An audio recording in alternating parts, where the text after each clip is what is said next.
Alright, welcome to video number 4 for section 6.3, concentration.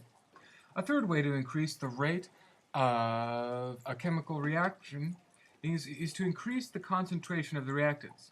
Concentration is the amount of substance in a given volume. For example, adding a small spoonful of sugar to a glass of lemonade will make it sweet, but adding a large spoonful of sugar makes the lemonade sweeter. The glass with more sugar has a greater concentration of sugar molecules. Increasing the concentration of reactants supplies more particles to react. Compare the two reactions of acid and magnesium metal in figure 15. The test tube on the left has a lower concentration of acid. This reaction is slower than the one on the right, where the acid concentration is higher. You see evidence for the increased rate of reaction in the greater amount of gas bubbles produced. Alright, so let's check out this picture. So in this particular picture, the acid is not as concentrated, meaning there's not as much acid in this amount of fluid. But here, there is more acid here, more concentration in this fluid, and therefore it reacts faster. My quiz questions on this will not be name the 4 or 5 things that affect rates, but how they affect the rates of reaction. Temperature, for example, affects the rate of reaction by increasing the chances of particles coming into contact. Alright, please move on with me to page 209. Page 209. And finally, we're going to be talking about something called a catalyst. This is another great vocab word. Catalyst. Another way to control the rate of reaction is to change the activation energy needed, and this is what's so cool. In the previous ways, what we've been doing is we've basically been bringing the particles together more often, meaning faster reaction. But here, we can change the actual rate of activation energy. A catalyst is a material that increases the rate of reaction by lowering the activation energy. Although catalysts affect a reaction rate, they are not permanently changed by the reaction. For this reason, catalysts are not considered reactants. Oh man, a great quiz question. Why is a catalyst not considered a reactant? Because, Mr. Worley, it is not used up in the reaction. It just speeds it up. Good, student, good. Many chemical reactions happen at temperatures that would kill living things. Yet, some of these reactions are necessary for life. The cells in your body, as in all living things, contain biological catalysts called enzymes. Your body has thousands of different enzymes, vocab word. A biological catalyst. Biological means life, or about life, or concerning life. Your body has thousands of different enzymes. Each one is specific. It affects only one chemical reaction.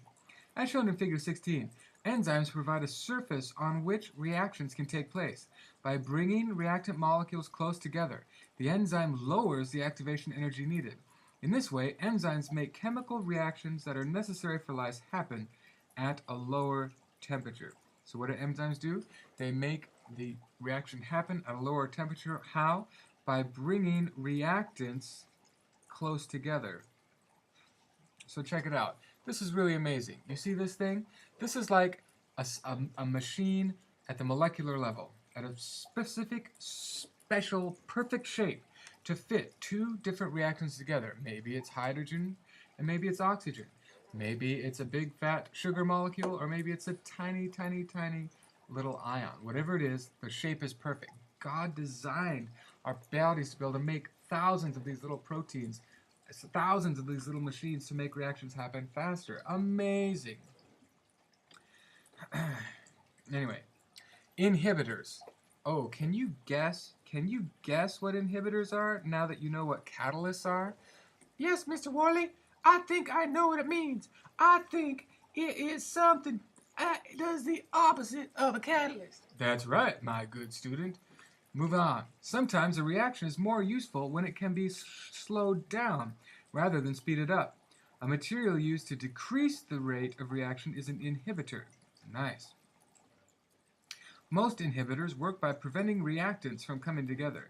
Usually they combine with one of the reactants either to permanently or temporarily.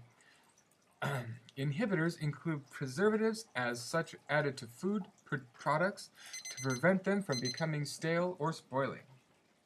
All right, excellent class. So now we are finished with section 6.3. Your task is to go through and write out the answers to these questions. Do the at-home learning activity if you want.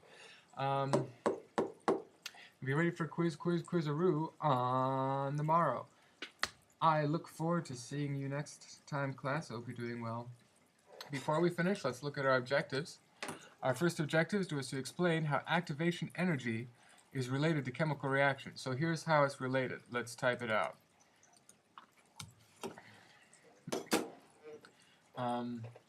All reactions need some energy to start. This is activation energy. Okay?